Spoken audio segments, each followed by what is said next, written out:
Good morning students. Class 6 और subject Hindi और बाल रामायण कथा का ये 10वां पार्ट है और इसका नाम है लंका में हनुमान। हम इसमें जब हनुमान लंका में पहुंचते हैं उस समय का इसमें बताया है कि हनुमान उठे और अंगड़ाई ली और झुक कर के धरती को छुआ और एक ही छलांग में महेंद्र पर्वत पर जा खड़े हुए और जामवंत सफल हो गए थे हनुमान को अपनी शक्ति की याद दिलाने में। यानी जामवंत ने हनुमान जी को अपनी शक्ति के लिए याद दिलवाया और पर्वत शिखर पर खड़े हनुमान ने विराट समुद्र की ओर देखा और उनकी आंखों में चुनौती का भाव नहीं था, समर्पण का था राम के प्रति। समुद्र यह देख करके डर गया और उसकी गरिमा नष्ट होने को थी। हनुमान ने पूर्व दिशा की ओर मुंह करके अपने पिता को प्रणाम किया और हाथ हवा में उठाया और पर्वत पर झुक करके उसे हाथ पैर से कस करके दबाया और छलांग लगा दी और अगले ही पल वे आकाश में थे और समुद्र के ऊपर तेजी से आगे बढ़ते हुए छलांग के समय उसे शिलाखंड आसमान में उड़ गए और कुछ दूर हनुमान के साथ गए और जैसे ही परिजन किसी को विदा करने जाते हैं वैसे, और हनुमान की जो गति थी वो अधिक थी और पत्थर पीछे छूटे और समुद्र में जा गिरे। महेंद्र पर्वत सुंदर था, यानी जो पर्वत था वो सुंदर था, महेंद्र पर्वत था उसका नाम, और वनस्पतियों और जीव जंतुओं से भरा हुआ था और उसका जो शिखर था वो पथरीला था, लेकिन नीचे घाटी में मनमोहक वृक्ष थे और लताएं भी थीं। हनुमान के छलांग लगाने तक पर्वत शांत था और निश्चल था। छलांग के दबाव से पर्वत दरक गया और वृक्ष कांपकर गिर गए, यानी डर गया और वृक्ष थे जो वो कांप करके गिर गए और वन थर्रा गया। बड़ी बड़ी चट्टानें नीचे लुढ़कने लगी। वन यानी जो जंगल था वो थर्रा गया, यानी थर्राना, कांपना, और बड़ी बड़ी जो चट्टानें जो वो नीचे लुढ़कने लगी और पशु पक्षी चीत्कार करते हुए भागे, यानी उन्होंने आवाज़ें करी, चिल्लाए और वो उड़ गए, भाग गए और कई स्थानों पर जल स्रोत फूट पड़े और यानी कई जगह पर पानी निकलने लगा और कहीं धुआं उठने लगा और कहीं पर धुआं और चट्टानें दहक उठी, यानी जैसे आग जलती है जैसे, और लाल हो गई आग के गोले की तरह। हनुमान इससे बेखबर थे और वायु की गति से आगे बढ़ रहे थे और मार्ग में उन्होंने दिशा बदली और लंका जाने के लिए उनका शरीर हिला, यानी उन्होंने लंका जाने के लिए उनका शरीर हिला, मतलब हिलने लगा। तो बादलों की सी गड़गड़ाहट हुई और वे जहाँ से निकलते सब कुछ स्थिर हो जाता, यानी वो जहाँ से निकलते वहीं सब कुछ स्थिर हो जाता, यानी एक ही जगह खड़ा हो जाता और समुद्र में ऊंची लहरें उठने लगी और उनकी जो परछाई थी वो समुद्र में विराट नाव की तरह दिखती। यानी उनकी जो परछाई थी वो समुद्र में विराट यानी बहुत बड़ी नाव की तरह दिख रही थी। और बिना आवाज़ चलती हुई समुद्र के अंदर एक पर्वत था, मैनाक नाम का था, और सुनहरा यानी सुनहरे के जैसा था, सुनहरा था, सोने के जैसा था। और चमकता हुआ वह जल राशि को चीर करके ऊपर उठा, यानी जो उसमें समुद्र में जो पानी था उसकी जो पानी को मतलब चीर करके उसको दूर करके और उसमें से वो ऊपर की तरफ निकला, उठा। और मैनाक चाहता था कि हनुमान कुछ पल वहाँ विश्राम कर ले, यानी उस पर्वत पर जो हनुमान जी हैं वो वहाँ पर कुछ देर के लिए विश्राम करें, आराम करें और आगे और वो थक जाने पर और वो थक गए होंगे, हनुमान नहीं रुके। उन्हें मैनाक की सदीक्षा बाधा लगी, यानी उसको मैनाक पर्वत से बाधा लगी उसको, यानी रुकावट हुई। और रामकाज में वह मैनाक से टकराते हुए निकल गए और हाथ अपनी हिस्से पर लगा तो पर्वत शिखर टूट गया, यानी ऊपरी हिस्से पर उनका हाथ लग गया तो पर्वत जो था उसका जो शिखर था वो टूट गया और वह कुछ और ऊपर उठ करके उड़ने लगे, यानी और ऊपर होकर के वो उड़ने लगे। हनुमान के रास्ते में कई बाधाएं आई, राक्षसी सुरसा मिली उनको और उसका जो शरीर था वो बहुत विराट था। उनका जो शरीर था वो बहुत विराट था और वह हनुमान को खा जाना चाहती थी। पवन पुत्र ने उसे चकमा दिया, यानी इसको बेवकूफ़ बनाया, चकमाया और उन्हें उसके मुंह में घुस करके निकल आए, यानी उसको चकमा दिया, अंदर घुसे उसके मुंह में और बाहर निकल आए।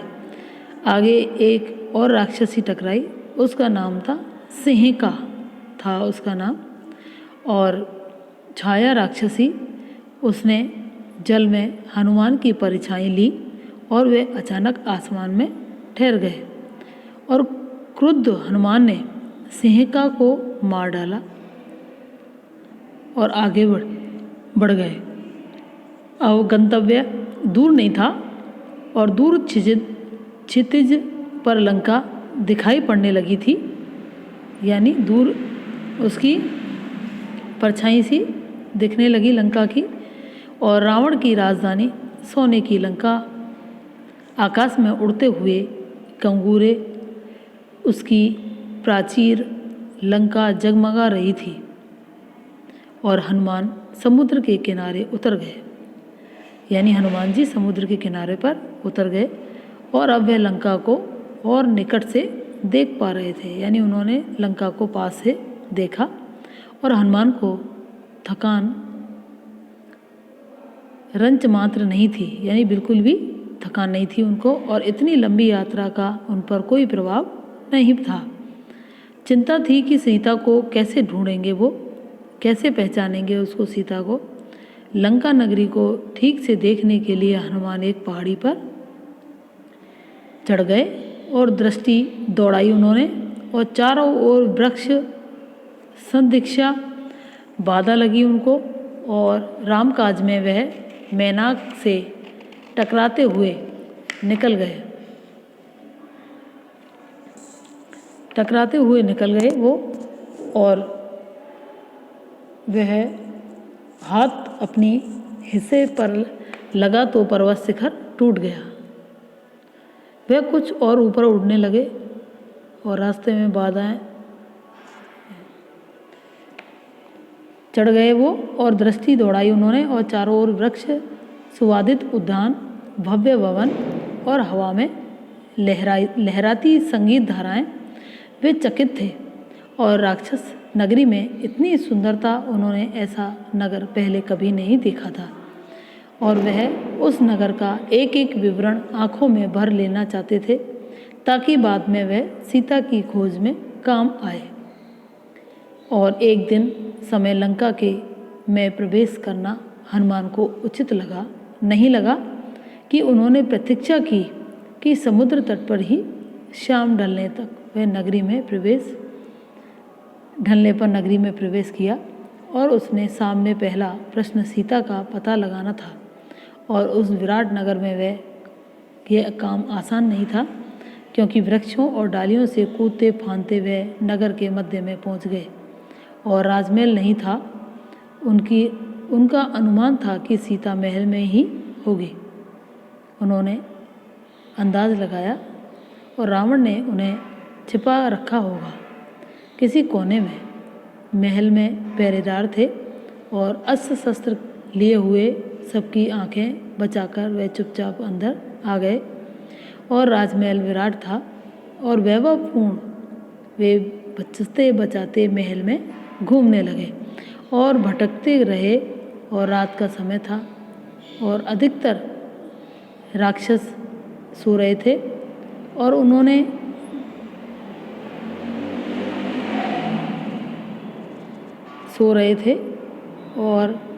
निकट जाकर के एक एक चेहरा देखा और सीता जैसी कोई स्त्री बड़े उन्हें नहीं दिखाई पड़ी। वे रावण के कक्ष में आगे गए और वहाँ रावण था और उसकी रानी मंदोदरी थी। सीता नहीं थी। ना जाने सीता को कहाँ छिपा रखा है।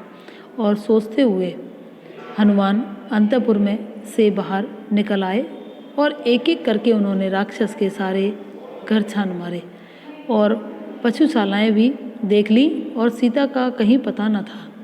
सीता के लंका में होने की सूचना पर उन्हें संदेह नहीं था, पर वह दुखी हो गए और सोचने लगे कि रावण ने आवश्यक सीता को कहीं छिपा दिया है किसी गुप्त स्थान पर, और मैं उन्हें ढूंढ निकालूंगा और उनसे मिले बिना नहीं लौटूंगा।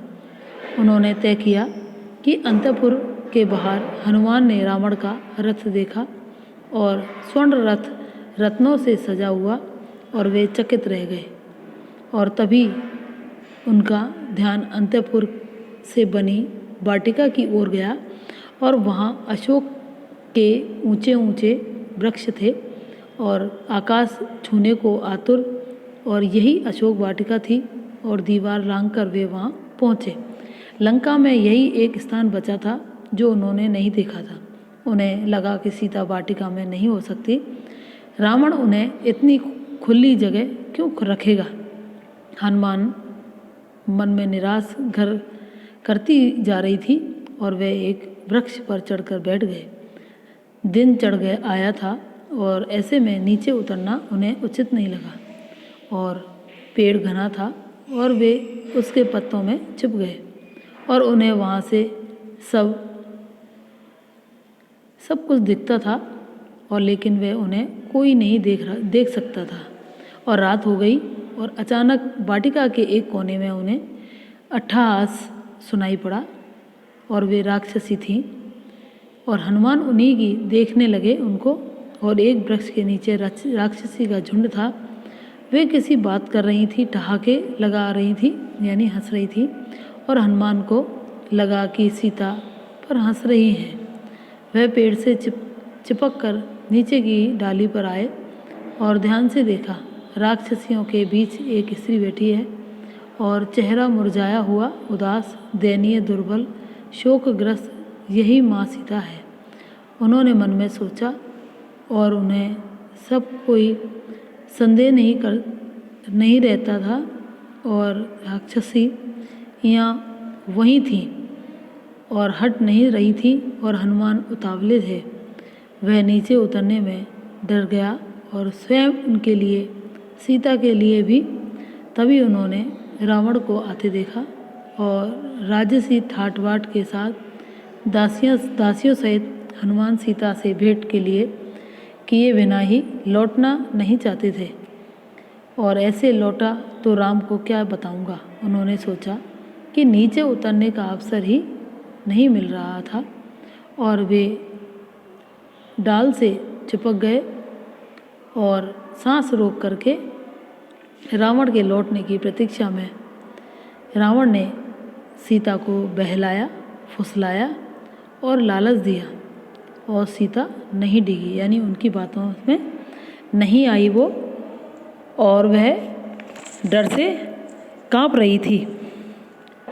और आगे का जो वीडियो है, हम आगे का जो पार्ट है राम लंका में हनुमान का, इसको हम आगे वाली वीडियो में पढ़ेंगे। Thank you.